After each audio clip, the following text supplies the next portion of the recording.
Hello everyone and welcome to today's Starseed Healing Circle. So we continue our journey along the Nile and going to our next temple today. I hope you all had a good week and weekend that's just passed, and that the week ahead is a happy one. We're almost at the end of the year. I can't believe how this year has flown. But let's get into our healing for today. So we tune in today with the Lightcode Activation for Melchizedek. So take this time to drop into your space, into your heart, and just decide and think about what it is that you would like to work with in today's healing session. What would you like to receive? What would you like to let go of? What would you like to manifest? What would you like to heal? When you're ready, allow your eyes to gently rest upon the light code, or perhaps trace it with your eyes like a labyrinth for the eyes. And so this acts as a way to activate the energy for you for today's session, and also to connect us to today's session. You can spend as much time here as you need.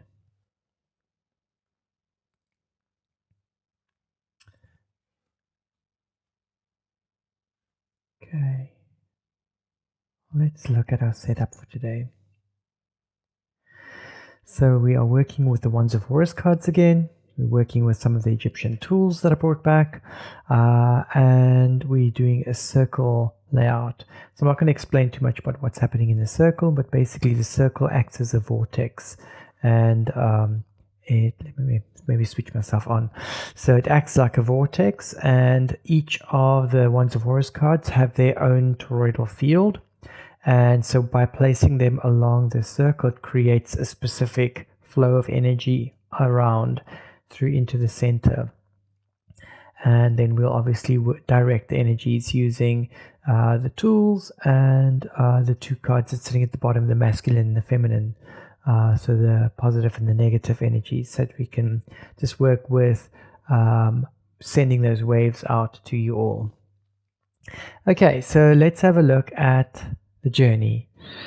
So we are going to the Luxor temple next. In our last session we went to the Ankh temple, which is the largest temple complex in the world. So from there we left, and I must say, when I left that temple, I was actually quite angry.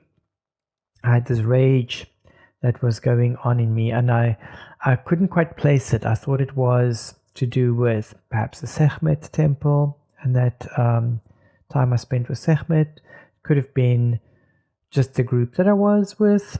But while I was thinking about it, I realized it's more about the temple itself, where the temples have a specific energy and frequency to them, and people are walking through these temples like it's a shopping mall, and you've got different facets. You've got the facet of people just walking through it and going like, oh wow, look at this like old building, snap snap snap.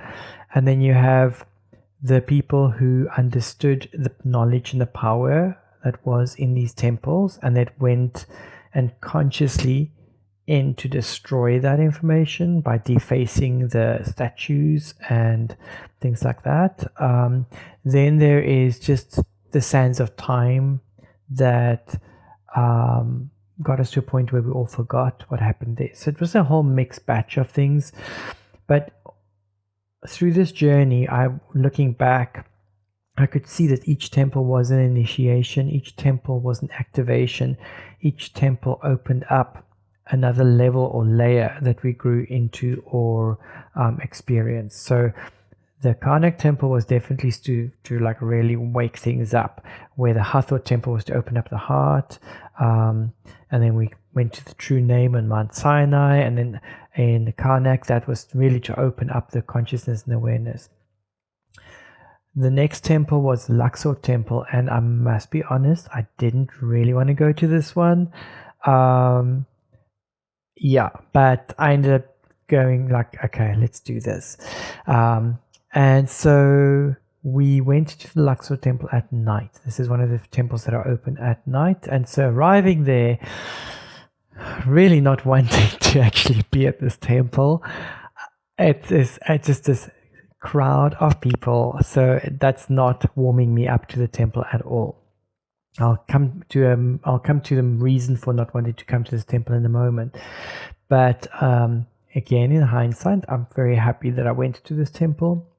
So this is the temple for Amun, one of the creator gods in ancient Egypt. And I must say, it is a magnificent structure. You've got this really high wall with the obelisk in front. I think traditionally there was 2 obelisks, and I think the one obelisk has actually been sent off to somewhere in the world, because they've shifted a lot of these obelisks over to America and France and Spain and everywhere in the world. You will notice, perhaps if you look closely, the tip of the obelisk is flat. Now, traditionally these obelisks had a sharp point, and the top point is called a ben stone, and usually it would have been something like a very hard stone that was gold plated, or it could have been a solid gold tip. And so the pyramid also had these ben stone tips. These things have been removed through the years because with the tip in place, it activates that particular obelisk to send out energy. Could be to do with free energy. We don't know where we are. But I'll come back to this energy story in a bit, because it's something that I didn't realize when I was here and I took the photo. I did notice the ben stone was gone, but I didn't quite grasp what I was looking at just yet until a little bit later. But also, if you look into the distance, just look at the size and the scale of this. You can see the people standing next to that obelisk. This is pretty massive. So just a little bit of a closer look on that. Going in, this is just as we get into the gates. So what was interesting is there's a little bit of a alcove in the wall that's built in. I'll just quickly go back. You'll see the alcoves in the wall.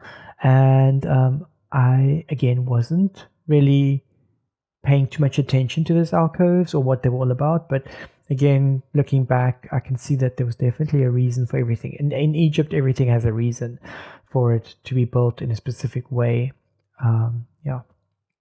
So again, this is just to give you a size of scale that we basically reach the foot of the statues. This is how big they are. Okay, so this is going into the temple and going in, and I just realized I wanted to add something else in. I'll get to that in the end, but I'll show you that in a bit. So going into the temple, it takes you into quite a big courtyard area. Now what's happening here is, if you look on the left, there is this big wall, and you can see there's windows and stuff in there. And if you just sort of think about it and look at it, this building that's sitting on the side, something's not right with it. It doesn't quite fit in, and yet it fits in. So it's perfectly built into the space, but the original temple did not have a building over there. That building was built more recently, and it is a mosque. So the Muslims built a big mosque in the entrance hall of this building, and that for me was a big no-no. And this is also one of the reasons I didn't want to go into this temple initially, because driving past it twice or so, and I looked in and I went like, oh, there's a mosque right in the middle, like right in the entrance of this. Like, I don't like that idea. But yeah, so I was very aware of the mosque sitting right next to us. Going through, okay, this is just before you go through to the central section. I noticed this on one of the statues. Actually, all of the statues had this at the base. So you've got Hapi, the god of the Nile, and there's a twin god. So he is sort of male female. That he's got female breasts, but he's a male the way that he stands or whatever that normally indication. So sort of this androgynous energy, and he's pulling on these lotus flowers. Now this is one of the cards that I have in the Wands of Horus, the Union card, where you've got the two different types of papyrus and lotus that is being bound together to form one, and it was a symbol for uniting Upper and Lower Egypt. So I felt that this was quite an interesting thing that I saw everywhere. And then you basically go through to this very big open space. I think that perhaps back in the day it would have been covered with a roof, because a lot of the temples are covered, even though when we go into them these days it's actually open roof. It's possible that it could have been open back in the day, or it could also have been covered in some way, shape or form. Although I think perhaps in this temple it probably would have been open because the sheer size of it. I don't know how they would have covered this particular roof. But this is this massive room, and what I was very aware of was the sky was this deep indigo blue, like an indigo color that I haven't really seen the sky like be in a very long time. But the other thing that I was very aware of within this space was that the frequency in this area was super high. There was a vibration in the air. If you stood still, you could feel everything was going. It was almost like there was a sound to it. And it felt like the energy was being generated right here in the spot and then being sent out into the world. There's another angle of this. Now, the interesting thing is, as you go through, you can see there, if I'm just taking back to here, if you look in the distance there's another section to the temple, and there's this archway. And when you go through the archway, you actually step into a Roman Christian chapel, where they literally covered the hieroglyphs. So they covered the walls, and then with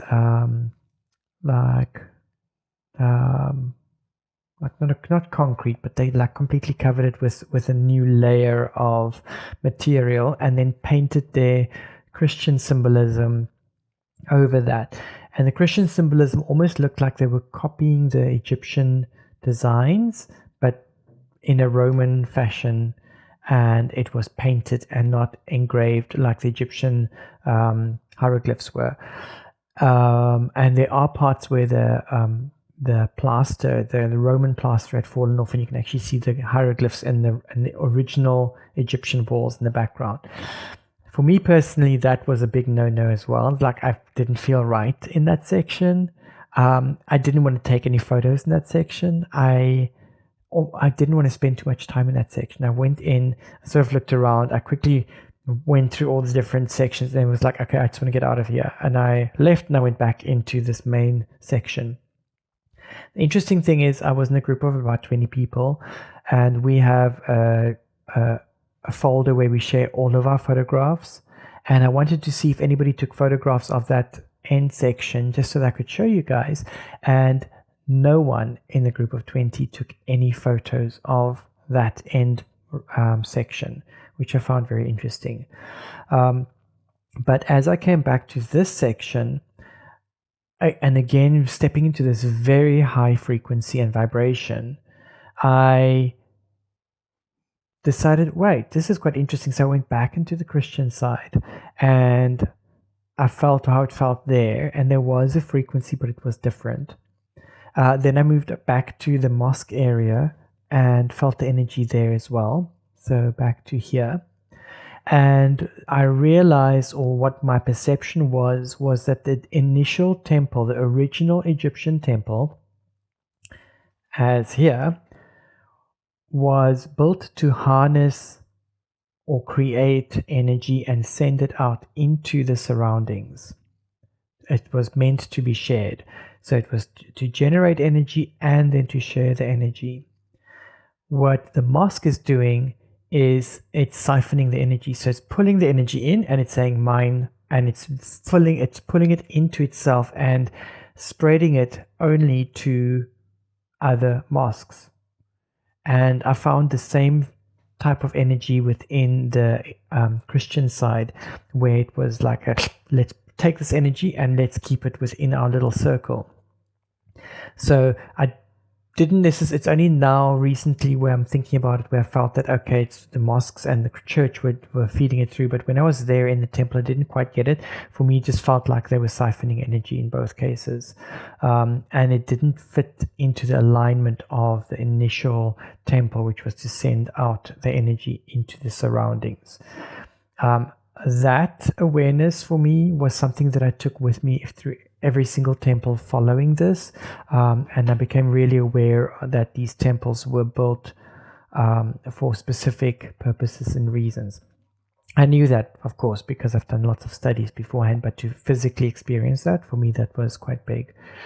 And yeah, just again, some more of the statues that I saw, and then I came across this little one, because obviously this temple's been used, I think it was used for about 3,000 years in Egypt, and so there's many levels and layers to it, as we could see from a mosque being in there, Roman church being in there, and it looks like there's been obviously different levels and layers to this.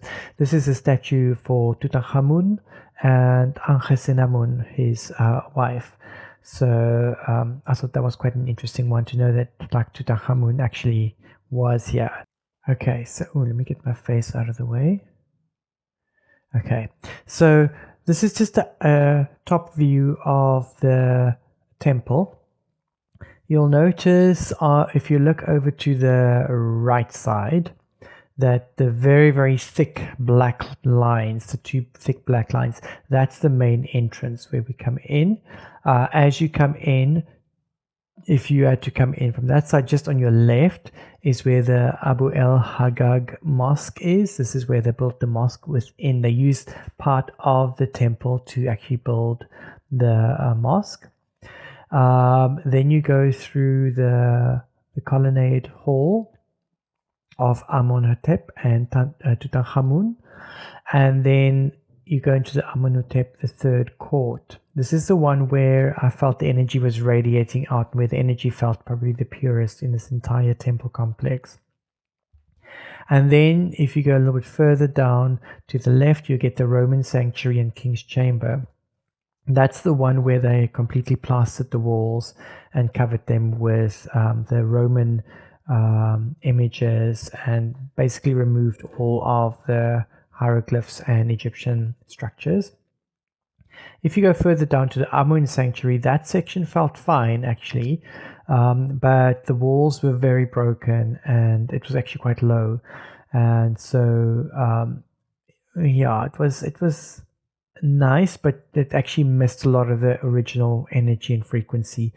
And what you don't see is that there's a road, like quite a busy road just next to that. So when you're standing in this Amun sanctuary, you literally see cars driving by, and it's actually quite busy and noisy. And even though it felt a little bit more like the original temple, you didn't quite get that same frequency as what you would get in the Amenhotep, the third court. So what this particular temple showed me as I was moving through the different sections was that there's actually three major parts to this, where you've got the head brain, where the Roman sanctuary is, the heart brain, where the Amenhotep, the third court is, and the gut brain, where the Abu el-Hagag mosque is. And because I've already done the heart work in the previous temples and activated the heart, I was very tuned in and aware of what was happening within this Amenhotep, the third court, energetically. And it felt like the Roman Christians were hogging the head brain, and the Muslims were hogging the gut brain. And so for me, this temple would have been a really incredible space to be in if everything was unified. But I think it is symbolic, and also like as above so below, where it shows us that we are not always connected. And for me, this temple was about remembering that connection. So in our session today, when I thought about what we were going to be doing, what came through as very important was that we want to become aware of how our energy is being used. How does it feel to receive energy? How does it feel to give energy? How does it feel to receive from the universe while you give, and get that flow going? How does it feel when your energy is being drained by someone or something else? How does it feel when you consciously give your energy away? How does it feel when you consciously take without giving back? And so this is our focus for the session. And so I invite you to tune into that frequency of each of those chambers, and also tune into the frequency of each of your chambers, your head brain, your heart brain, and your gut brain, and feel what it feels like in each of those. So I'm going to be working over the grid. I will switch this one off for now, and I'll continue to talk while we go through the work. And I'll be working with the Wands of Horus cards, as well as the different tools that I've got here. So I want you to find a comfortable position, whether it's seated or lying down. Allow yourself to drop into your heart space and get a sense of what it feels like in your heart. No judgment there, just get a sense of what it feels like.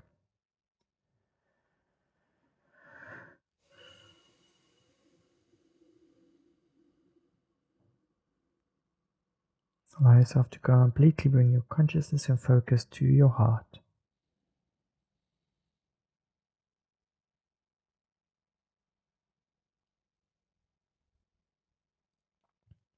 Next, bring your consciousness and awareness to your head brain. What is happening in your head and in your mind and your consciousness right now?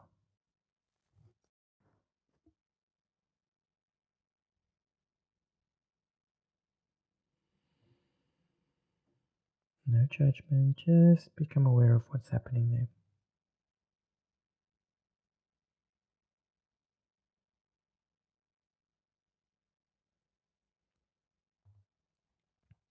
Next, bring your focus and awareness and attention to your gut brain. What's happening in your gut? What's happening in your intestine? What's happening in your belly? Again, no judgment. Just sense and feel.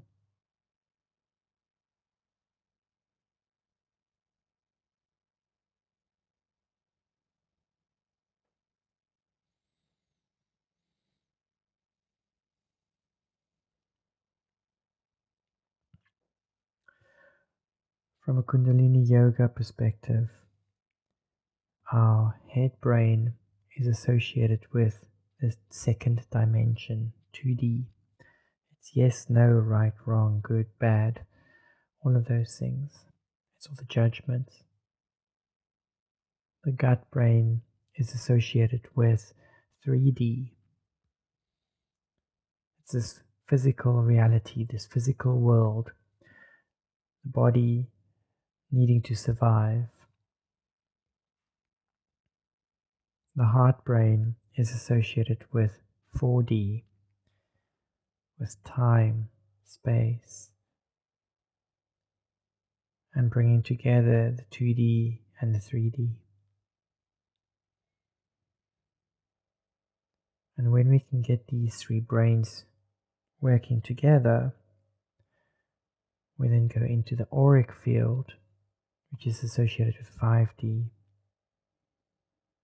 where we don't need polarity anymore, where the physical body can look after itself, and where time does not mean anything to us anymore.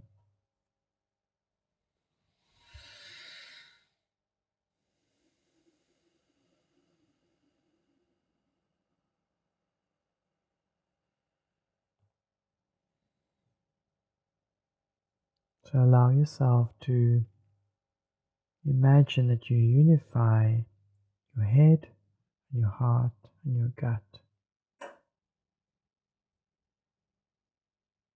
Find something that will unify them, a pulse, your breath, your focus, whatever it may be. It could be visual, it could be a sense or a feeling. To get them all on the same wavelength.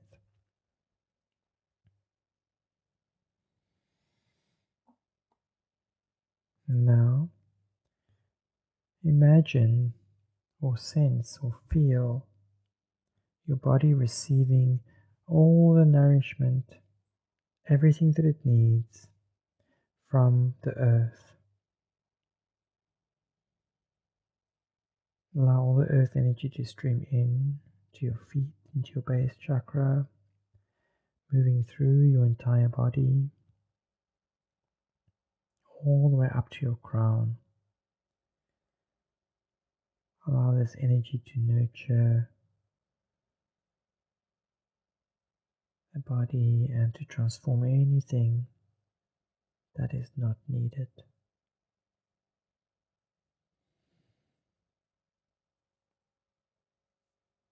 Now, receive energy from Source, God, or the Creator, whatever is appropriate for you.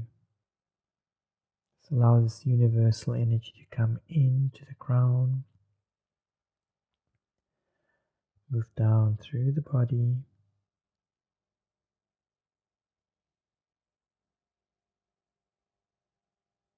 activating, unifying.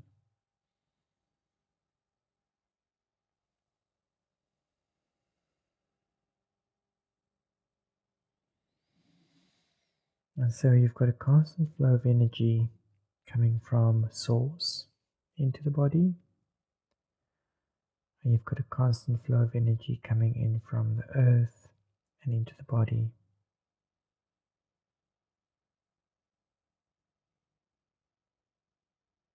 And the energies are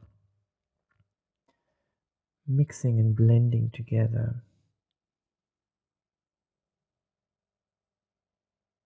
Coming together in the heart space,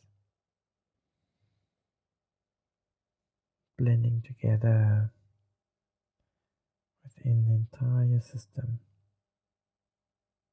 and into your auric field. Now just become aware of what it feels like to receive all of this energy.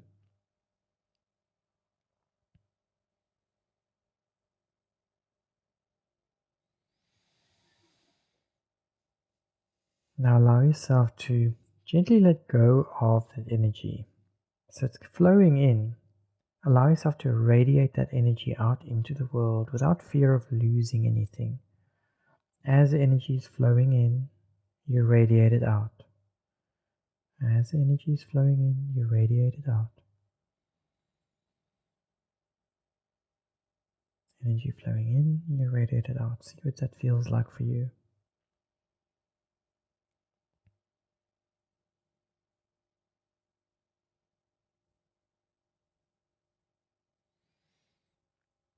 Let's temporarily stop the flow of energy from Source and the Earth. You can imagine that you're putting caps on them.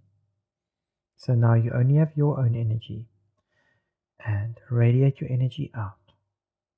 Feel what it feels like to use your own personal energy and radiate that out. Initially, you may have quite a strong energy flowing out, but as you continue with this, you may start to become aware that you are emptying your reserves. Feel how that feels within the body. Where do you feel it and how does it feel?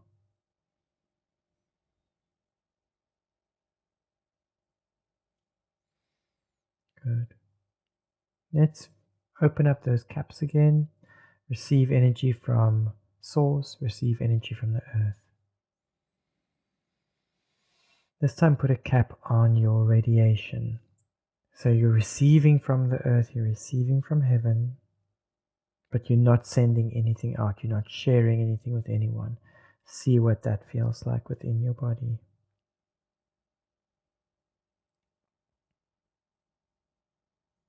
Where do you feel it? How does it feel?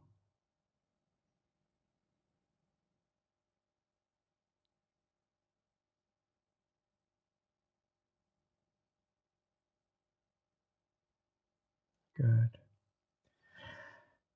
Now releasing and opening up all of those caps. So we are receiving energy from Source. You're receiving energy from the Earth. And you're radiating out your energy. As you receive it, so you radiate it out. As you radiate, more energy streams in. But now also become aware of the fact that as you are receiving energy and you're radiating it out and you're sharing it with others, they are also radiating out the energy that they receive from you. And so in a way you are receiving energy back from all kinds of sources.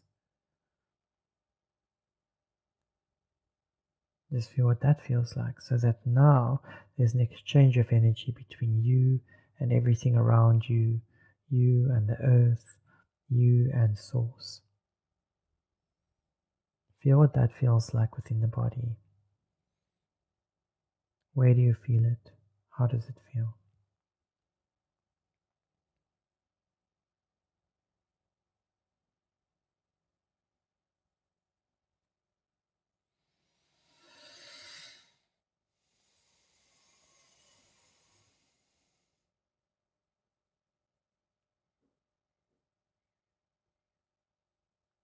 Now becoming aware again of your body. Firmly plant your feet into the ground. If your feet are on the ground, if you're sitting cross legs, just imagine that you're becoming heavy in your seat.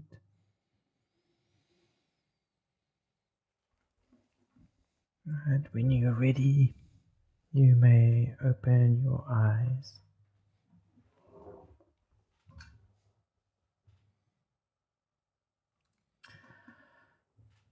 Welcome back. So that's going to be our lesson and our teaching and our experience and our healing for the day. I want you to take this experience and play with this in the coming week. Become really aware of where you're giving your energy, where are you receiving, where are you giving too much, where are you not receiving enough, and how can you bring that balance within you.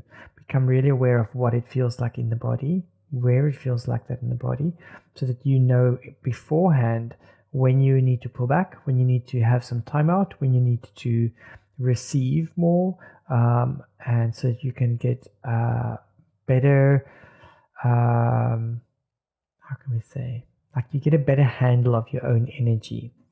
So I'm going to leave that at that, and I am sending you lots of love and light, and I'll see you in our next session. Take care and have a beautiful week ahead.